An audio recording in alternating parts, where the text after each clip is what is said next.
Most people think that Caesar salad is just lettuce and dressing, but when it's done properly, it's one of the best things you'll ever eat. Before we get started, this is everything we're going to need for today's recipe. We're going to start with our bread to make some nice crunchy croutons. What I have here is 5 slices of sourdough, white sourdough, and I'm going to tear this up just to make those rustic pieces. You can chop it, but having those fine edges isn't going to get that best crunch or even that rustic look that we want in the salad. We also want to make sure that these are bite-sized pieces. Having them too large can ruin the salad, so just make sure they fit in your mouth. Drizzle them with about a tablespoon of olive oil or extra virgin olive oil. Add over a nice little sprinkle of sea salt flakes, table salt's fine for this as well, and a little bit of cracked black pepper, about 10 cracks worth. Give them a little mix, just make sure all of that oil, salt and pepper is coating all of the little pieces, and then we'll just pop this out of the way for the time being. And on another tray, lay out 150 grams or 5.2 ounces of bacon. A little bit overlapping is fine, doesn't really matter too much. Now we're going to place both of these into an oven at 190 degrees Celsius or 375 degrees Fahrenheit. I know some people like their bacon extra crispy, so it might take a little bit longer than the croutons, and we can mix the croutons around halfway through. Now, in my opinion, what I'm about to show you is one of the best Caesar dressings you'll ever have. So we're going to start with 1 whole clove of garlic, placing it into a tall jar or container. Anchovies are one of the key ingredients to this recipe. I know some people don't like them, but trust me when I say you can't taste them as an individual ingredient. It just adds a beautiful umami kick and a beautiful richness. That's also 5 anchovies to this recipe.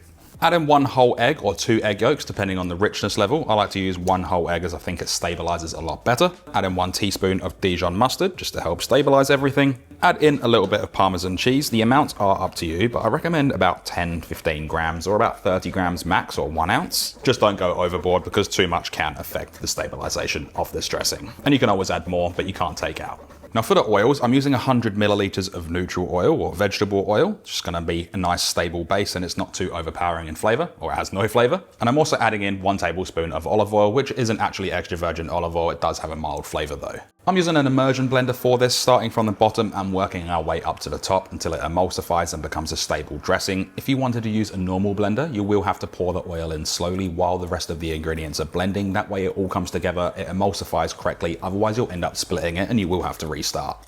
So what we're looking for is that beautiful mayo-like consistency.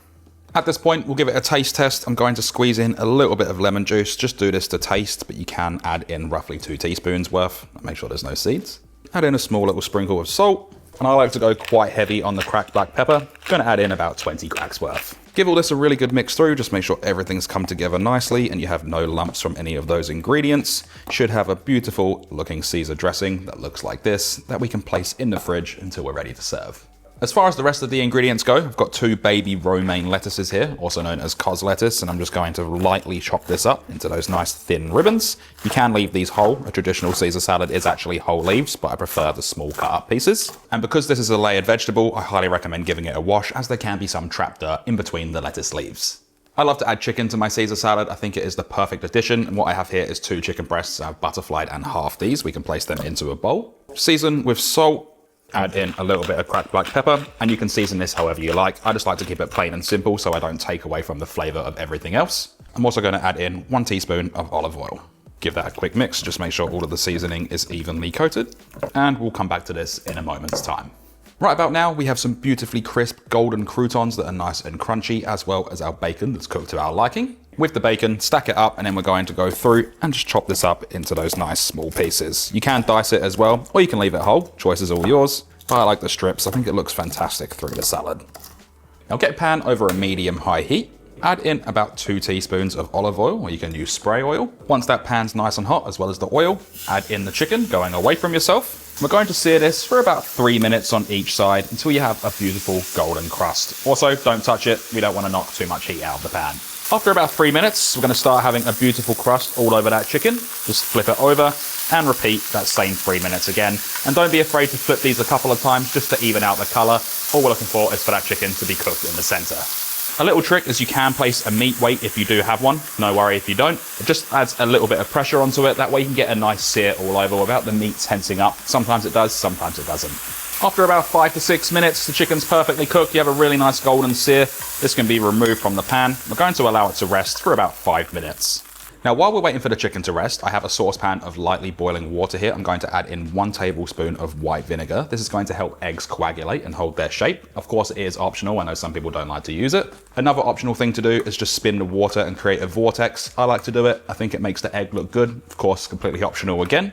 Bang the egg on a flat bench just to avoid any shell going in, and then what we're going to do is drop our egg directly into the center. For this recipe, I am going to be using 2 eggs, and we're going to cook these for about 2.5 minutes until cooked to your liking.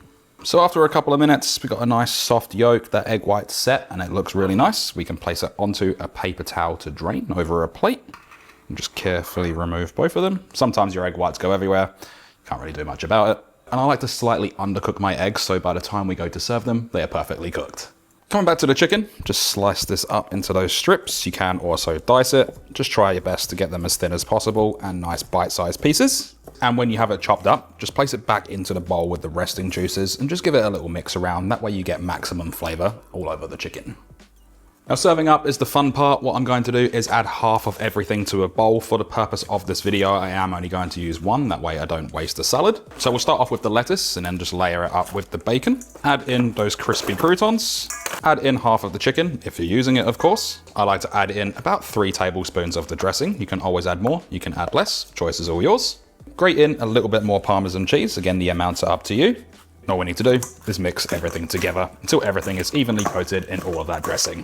The thing I love most about this salad is there's so many textures going on and it's just not all one flavor. You can taste all of the ingredients. It's a beautiful blend and I think it's one of the best salads.